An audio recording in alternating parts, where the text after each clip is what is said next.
Today's show is brought to you by TraderCobb.com. Visit TraderCobb.com to go visit and join up to our free bi-weekly video newsletter. In the newsletter, you'll get 2 emails per week with content about the markets, scans, often heads-up calls, and you can meet my apprentices.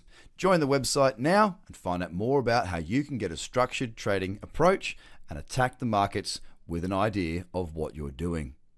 Join TraderCobb.com now. Trader Cobb Crypto Podcast. This is the Trader Cobb Crypto Podcast. Hello, everybody, and welcome to the Trader Cobb Crypto Show. Today, we've got a guest who is very, very interesting. And I say that about lots of guests, but you're going to get the understanding of why I find this very interesting in just a minute. We've got Claire Wivell-Plater, who is the chairman of The Fold Legal, which basically is a fintech company in the financial services regulation space, more or less. And thanks so much for being here, Claire. I appreciate your time. You're welcome. Lovely to be here. Excellent. Look, in all honesty, my introduction, I mean, you've got you've got a page long of history as to what you've done and where you've been. If you could just bring us up to speed and let us know a little bit about how you've come to where you are, that'd be fantastic. Sure. I guess we don't think of ourselves as a fintech firm, but in many ways, I guess we are. But that's because we're actually a law firm. And we've been working with financial services and credit businesses since 2002. The significance of that date is that it was when a very big change was made to the way any financial services firm is regulated. And we basically recognised that small to medium businesses who had not had a big regulatory burden until that time were going to need specialist advice, and they wouldn't be able to afford it from the big law firms. So we set up a business that would service those firms and help them with their legal needs. And so basically, since then, we have worked with wealth management, insurance, payments, crowdfunding, peer-to-peer lending, robo-advice businesses, whether they were fintech businesses using digital means to deliver their services, or, of course, in the early days, people-based businesses that were much more traditional, I guess. And so in 2013, when the fintech wave first started, we reached out to a number of businesses and got ourselves involved in the community.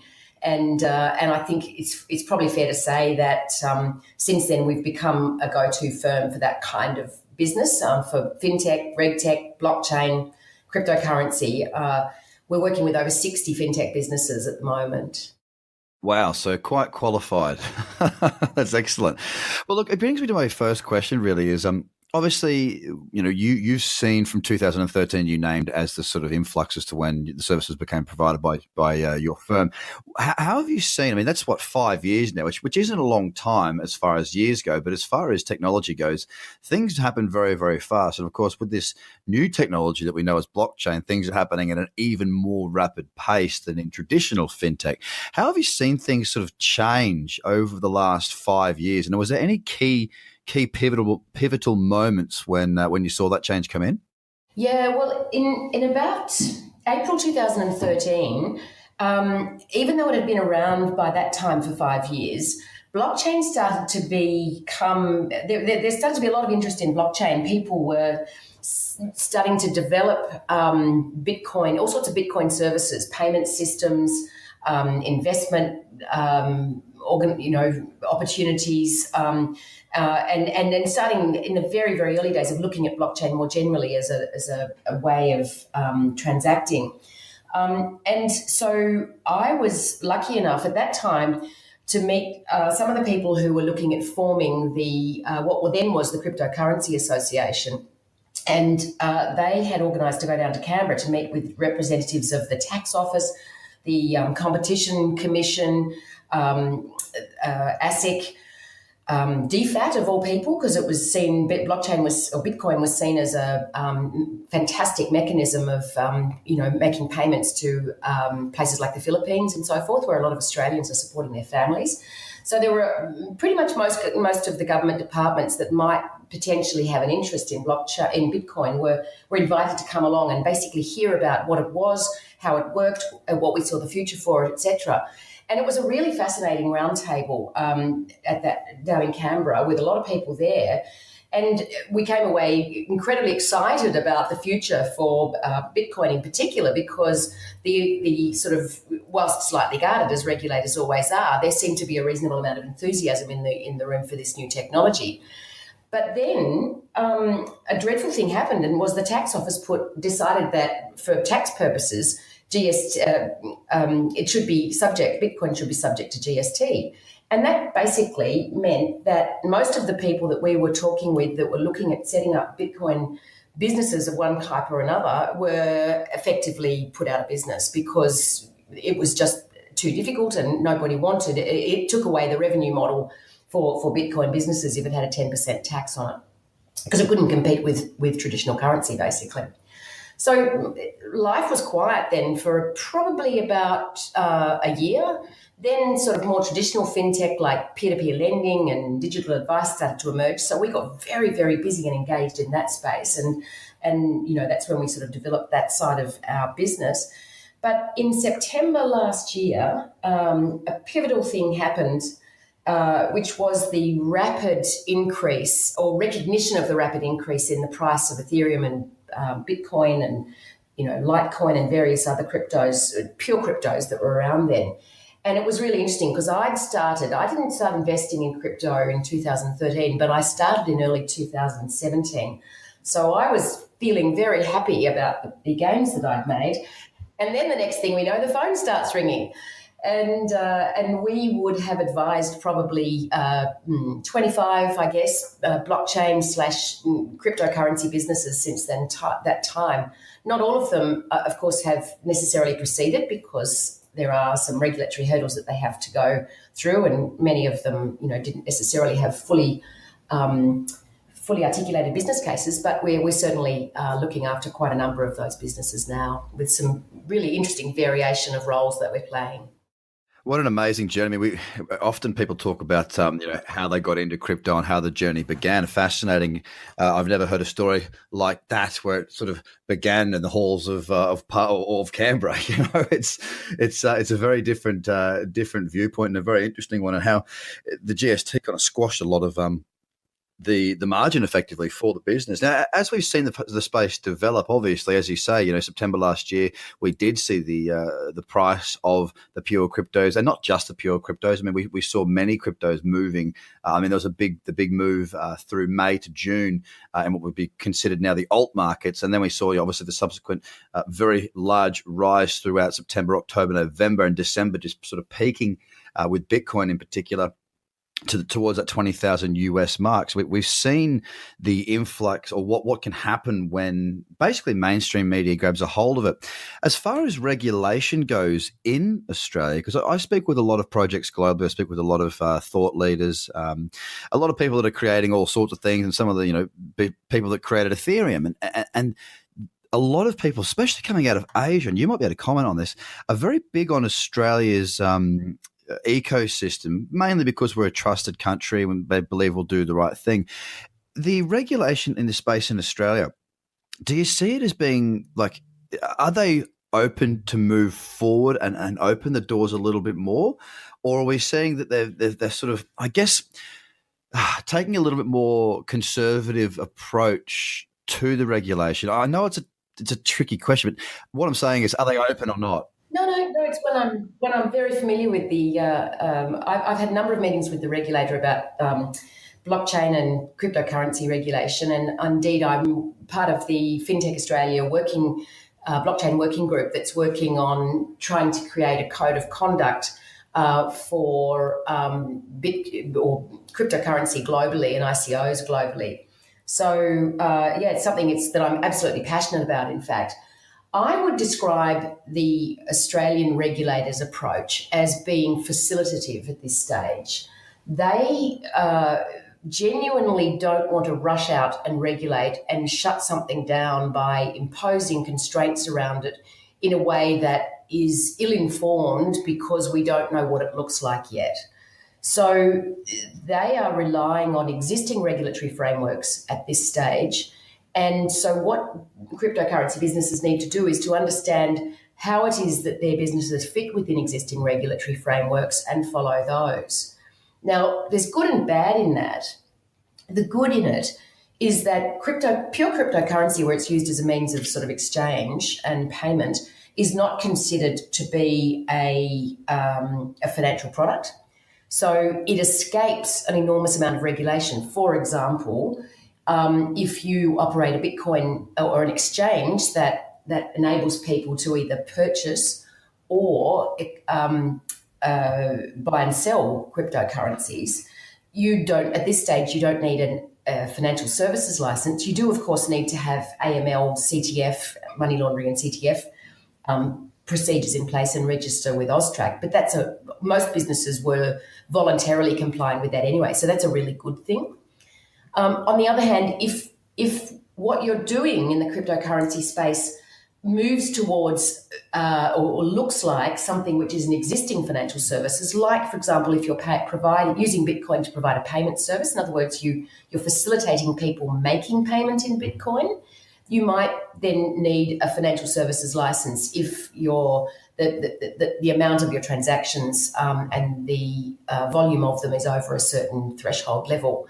So that's a good example of, or for example, if you're collecting money from people and pooling it together in order to invest in cryptocurrencies on behalf of a group of people, that might be a managed investment scheme, and you would need various consents from regulators to actually offer that managed investment scheme to the public. So here's my confusion, right? So I had an I had a crypto tax specialist on just last week. Now, the ATO came out and they said, and look, this might not be your kettle of, where your expertise lies, but it's just sort of it'll link up, don't you worry, to what you were talking about. But essentially, it was saying that, the ATO came out and said, what do you want to, hit to the crypto public? What do you think we should do? What are your suggestions? And everybody that I know, all the comments that I read across the different boards and whatnot was that the community was saying taxes when it comes back to fiat, when it comes back to Australian dollars, that should be the taxable item. So it's nice and easy.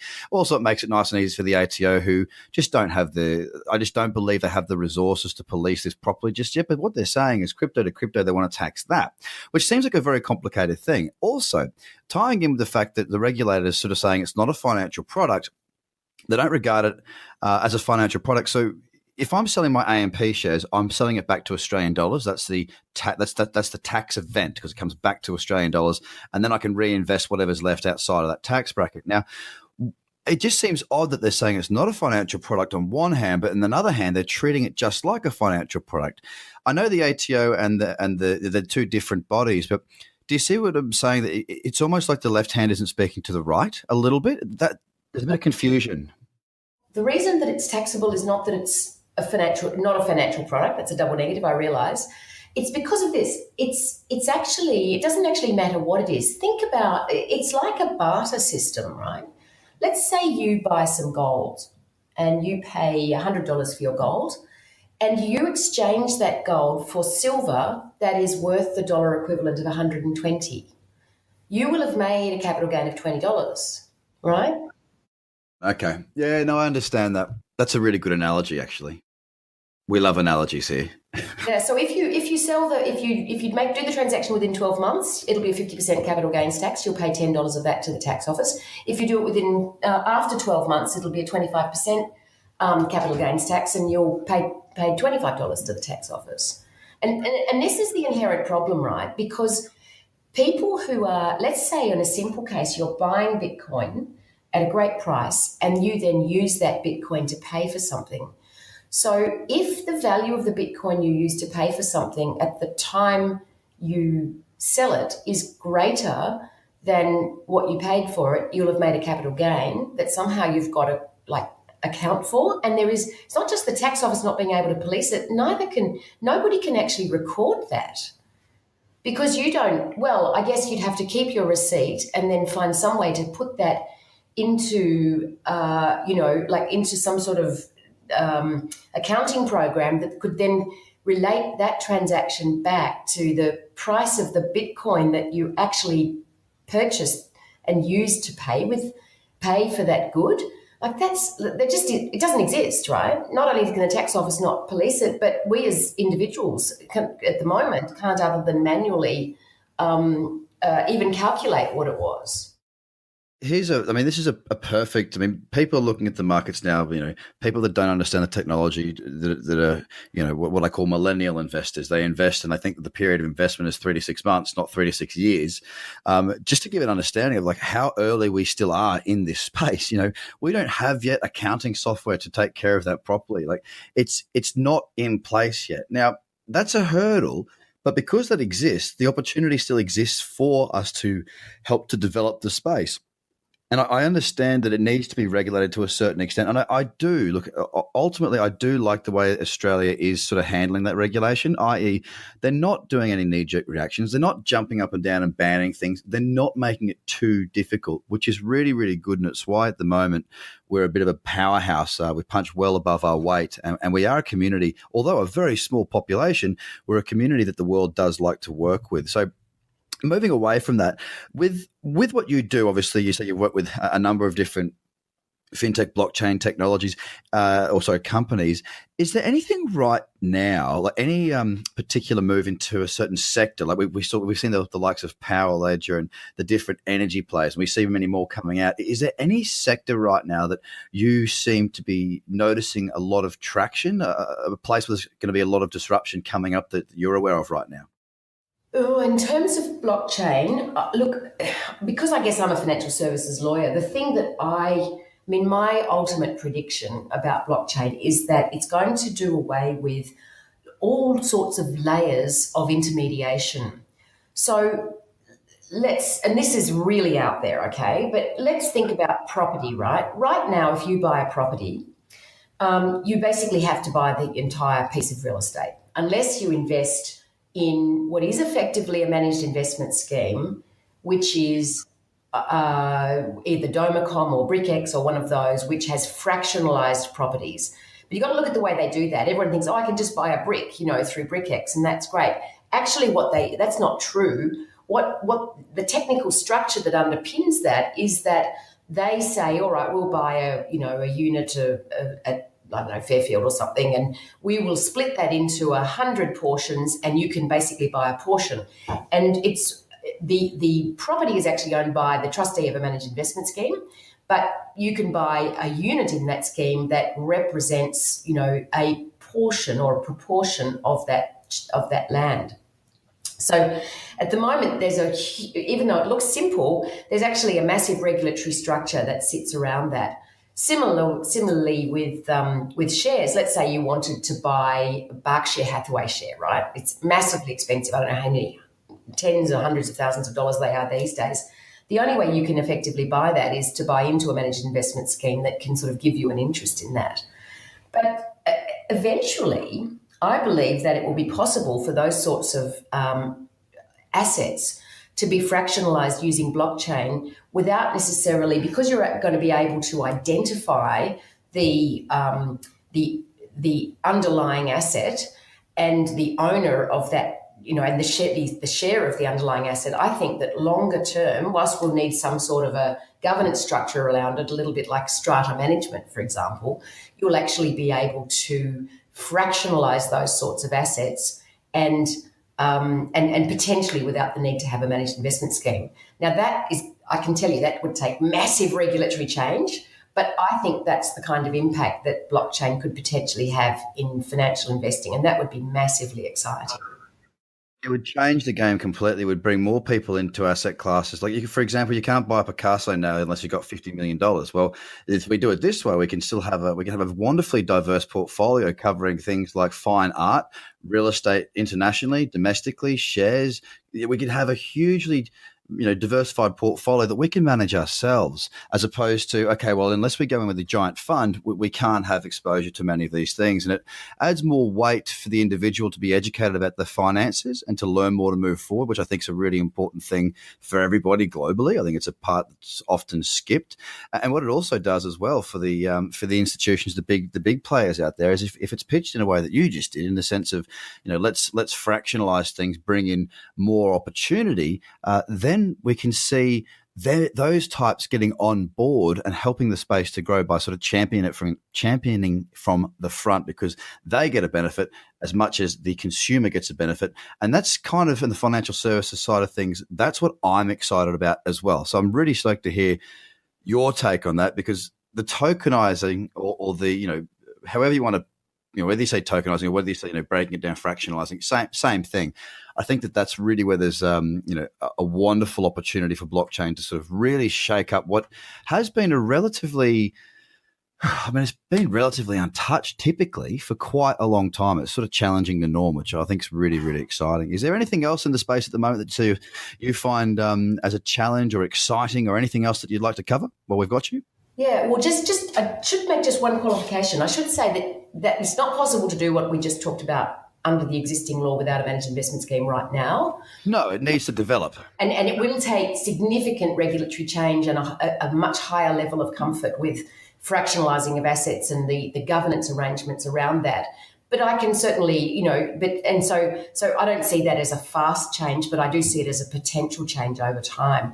And in terms of financial services, I think a quicker win will be trading existing financial products. So if you're trading on a stock exchange, for example, I think the potential to concatenate the functions of clearing, settlement and registry is a really significant thing that blockchain can achieve much, much more quickly. And we are actually working with one organisation who's seeking to set up an alternative financial market for securitized loan assets and also unlisted shares as well. And that I think will be a real game changer in terms of opening up liquidity in those markets.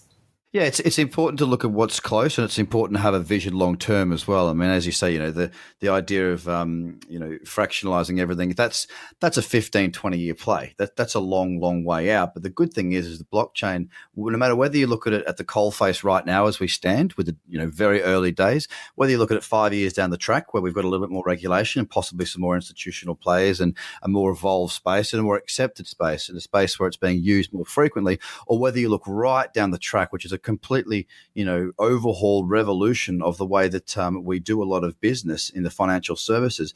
No matter what step you're at, blockchain still fits. It's not like it runs into a brick wall and stops. We continue to have amazing people in the space, people championing it, helping to grow it, build the code, build the tech, and the visionaries. It's an entrepreneur's dream. Everyone's in this space at the moment. So no matter whether you look right in front of you, mid-term or long-term, blockchain appears to be, and I haven't got a crystal ball, believe it or not, but it appears to be something that is not going anywhere. So it's been fantastic, Claire, having you today. Thank you so much for your opinions. It's wonderful to have spoken to you. And where do people find out more about you, follow you, and hear more about what you have to say and what you guys are doing? Great. Well, thefoldlegal.com.au, and we have a blog, so you can sign up to receive our blogs. We blog on all sorts of things to do with fintech and cryptocurrency. So, yeah, really love to have people on board. And, of course, if anyone needs any legal advice, then give us a call on 02 8353 6600. Excellent. Well, guys, you heard it first here. I suggest that you all sign up to that newsletter because, as you can tell from the conversation we've had today, Claire knows her stuff, not just because she's a lawyer, but because she's been at the forefront of blockchain and Bitcoin from 2013. So she's well up on it. Very interesting to hear what you have to say. Thank you so much once again for your time, and I look forward to speaking to you down the track. It's a pleasure. Goodbye. Bye for now. The Trader Cobb Crypto Podcast. Check out tradercobb.com because experience matters.